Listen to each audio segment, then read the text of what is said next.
نحمده ونصلي على رسوله الکریم بسم اللہ الرحمن الرحیم۔ صرف 5 منٹ کا مدرسہ قرآن و حدیث کی روشنی میں 26 صفر المظفر۔ نمبر 1، اسلامی تاریخ۔ حضرت زکریا علیہ السلام۔ حضرت زکریا علیہ السلام اللہ تعالیٰ کے منتخب کردہ نبی اور بنی اسرائیل کے ہادی و رہنما تھے۔ تمام انبیاء کرام کا دستور رہا ہے کہ وہ اپنے ہاتھ کی کمائی سے گزر بسر کیا کرتے تھے۔ حضرت زکریا علیہ السلام نے بھی اپنے گزارے کے لیے نجاری ستاری بڑھئی سے کہتے ہیں کا پیشہ اختیار کر رکھا تھا۔ انہوں نے ہی حضرت عیسیٰ علیہ السلام کی والدہ محترمہ حضرت مریم کی پرورش و تربیت فرمائی تھی۔ حضرت زکریا علیہ السلام بوڑھے ہو گئے تھے لیکن انہیں کوئی اولاد نہیں تھی، اور ان کے خاندان میں کوئی شخص ان کے بعد بنی اسرائیل کی رشد و ہدایت کی خدمت انجام دینے والا نہیں تھا، اس لیے انہیں ہمیشہ یہ فکر رہتی تھی کہ میرے بعد یہ کام کون کرے گا۔ ایک مرتبہ حضرت مریم کے پاس بے موسم کے پھل دیکھ کر پوچھا کہ مریم یہ کہاں سے آئے؟ تو انہوں نے کہا کہ یہ اللہ تعالیٰ کی طرف سے ہے۔ حضرت زکریا علیہ السلام نے کہا کہ جو خدا بے موسم کے پھل دینے پر قادر ہے تو وہ بڑھاپے میں اولاد بھی دے سکتا ہے۔ چنانچہ انہوں نے اللہ تعالیٰ سے ایک نیک صالح اولاد مانگی۔ اللہ تعالیٰ نے ان کی دعا قبول فرمائی اور بڑی عمر میں حضرت یحییٰ علیہ السلام جیسا بیٹا عطا فرمایا۔ نمبر 2، حضور صلی اللہ علیہ وسلم کا معجزہ، ٹہنی کا تلوار بن جانا۔ جنگ بدر کے دن حضرت سلمہ بن اسلم رضی اللہ عنہ کی تلوار ٹوٹ گئی اور ان کے پاس اب کوئی ہتھیار نہیں بچا، تو رسول اللہ صلی اللہ علیہ وسلم نے ان کو ایک ٹہنی دی اور فرمایا جاؤ اس سے قتال کرتے رہو۔ چنانچہ وہ حضرت سلمہ رضی اللہ عنہ کے ہاتھ میں ایک عمدہ تلوار بن گئی۔ جب سلمہ رضی اللہ عنہ کی شہادت ہوئی اس وقت بھی وہ ان کے پاس تھی۔ نمبر 3، ایک فرض کے بارے میں، اولاد کو نماز کا حکم دینا۔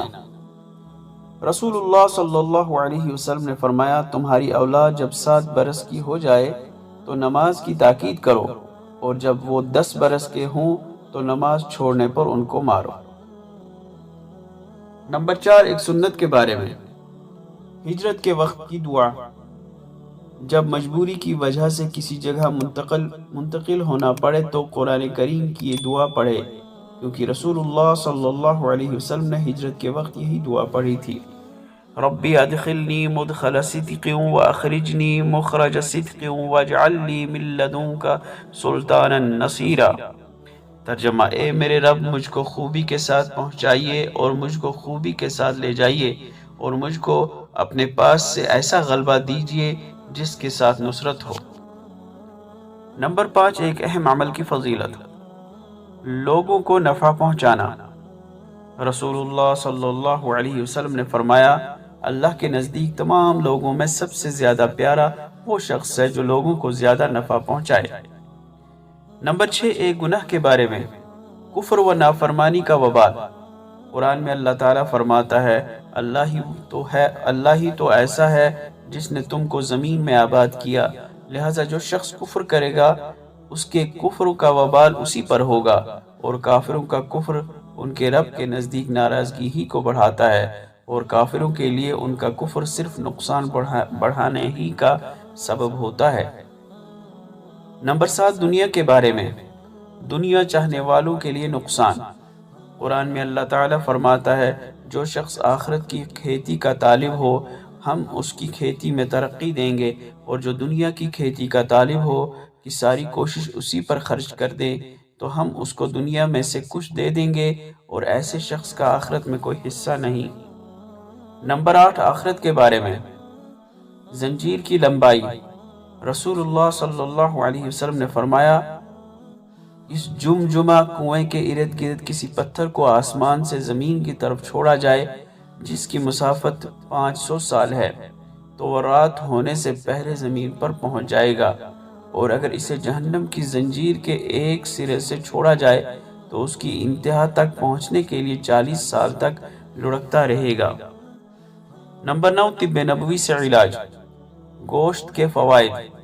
رسول اللہ صلی اللہ علیہ وسلم نے فرمایا، دنیا والوں اور جنتیوں کا سب سے عمدہ اور لذیذ کھانا گوشت ہے۔ فائدہ، حضرت علی رضی اللہ عنہ نے فرمایا، گوشت کھاؤ اس لیے کہ یہ بدن کے رنگ کو نکھارتا ہے، پیٹ کو بڑھنے سے روکتا ہے اور اخلاق و عادات کو سنوارتا ہے۔